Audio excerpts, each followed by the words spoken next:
Maui, Dean Sarnelio. And his work is really great in documenting what happened around the statehood era.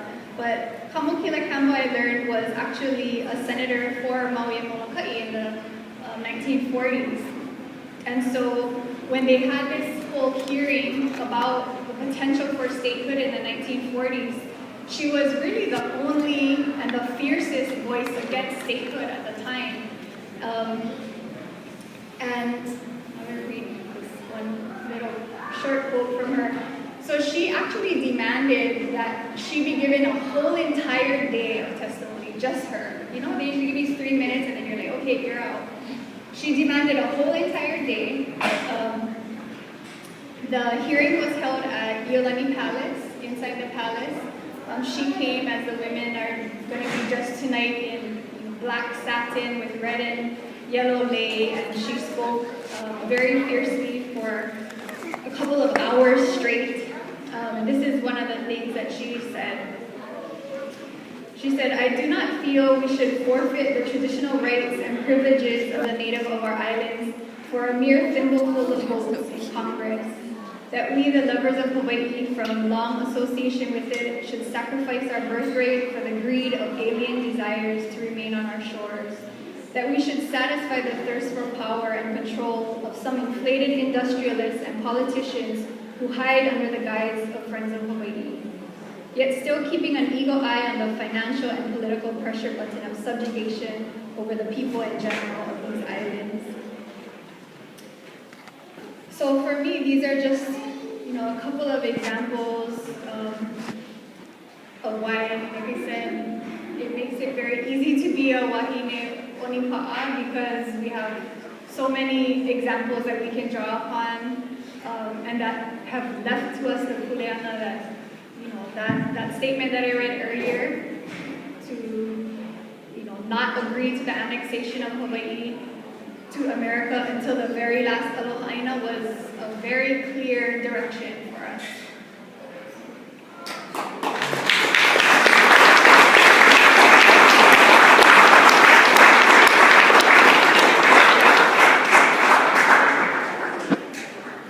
I would have to agree with that I'm fortunate to have so many wahine who are there to help me. I'm so young and I feel like I have so much to learn still. But I've gone through things in my life, and there have been women who have helped me, Native Hawaiian women, that helped me understand that, you can be steadfast and you can be that person because you have a right to be, and you're not crazy, Most of the time I feel kind of crazy saying some of the things I say and painting some of the things I say, or paint some of the things I paint. So there, definitely all the women on the panel here today, I look up to in many ways, and there are many, many more. Speaking from within my own ohana, there are 2 women here today that I would say I couldn't have become the woman I am today without them, Auntie Joanne and my mom, Aina.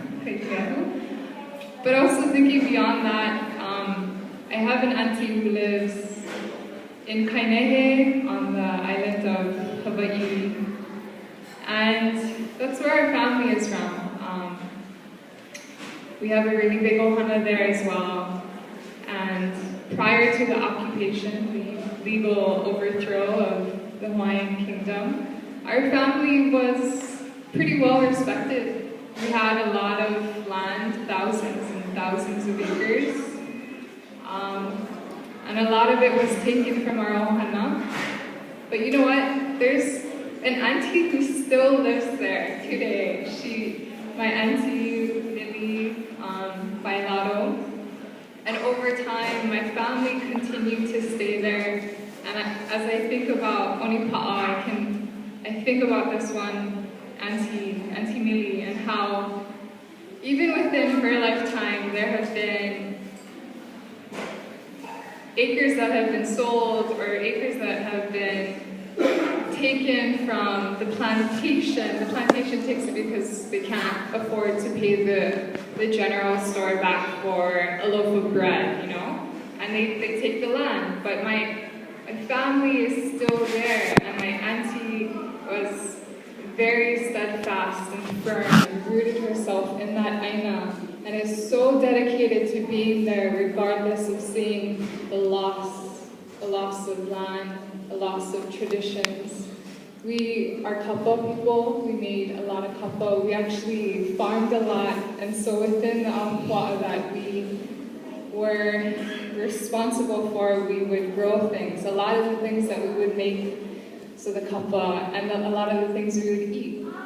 And so as we moved, as we lost our land, we lost that tradition as well. But I can think of my auntie right now, Auntie Mili Bailado, and how she is still there, and she is now someone that I thank so much for staying and for saying, even though it hurts me to sit and stay and live in this space, to look around and see how much I've lost, but to stay because she is now the carrier of that, the history, the culture, the things of our ohana, and going back there and learning from her is so priceless, so valuable. So that's what I kind of think of when I think of the word Onipa'a, of the people, you know, there's women as well, but just people who have continued to be very steadfast and very firm in their own genealogies and their own roots to specific places in Hawaii, and making sure that a lot of the knowledges that come out of that space is carried on through them and into the next generation, so their kids. And I'm learning so much, and I'm so fortunate that I can learn all these things from her, and to make sure that it goes on to my kids. So I think that's what I think of.